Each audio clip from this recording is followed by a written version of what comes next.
NSC-131, the disgusting neo-Nazi club, recently reared its ugly head at the Teatotaller Cafe in Concord, New Hampshire, in protest of their monthly drag queen story hour.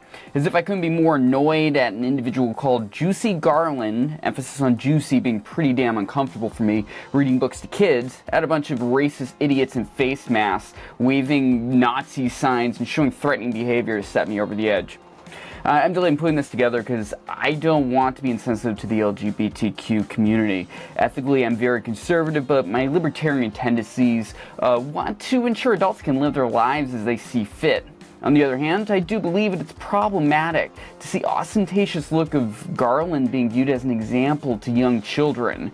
There's a pop culture shift to view what was once seen as a fetish or a cabaret performance as a lifestyle, and they're seen as the new figureheads for the transgender movement. With young children not understanding what this sort of thing means, and the unnerving reveal that many of these activists view family-friendly in terms of chosen family definition, I'm fearful for the long-term psychological consequences of this cultural shift.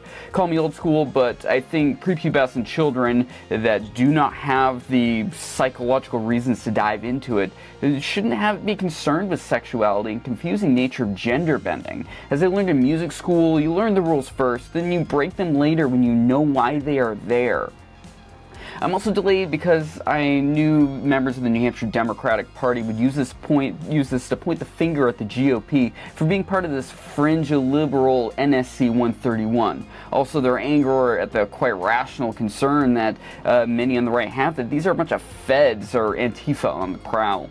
I view the extra-constitutional views of any separatist organization to be antithetical to the founding principles of our nation.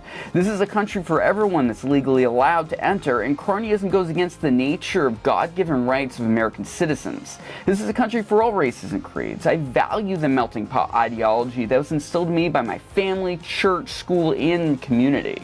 There are norms, though. We should encourage single-partner relationships, raising families, finding gainful employment that betters your community as a whole through all these things. This is nothing that NSC-131 is about, though. They hide their identities because they know what they believe is viewed as counter to almost everyone in this live free or die state. They hid their identities because no one wants to be associated with their hate.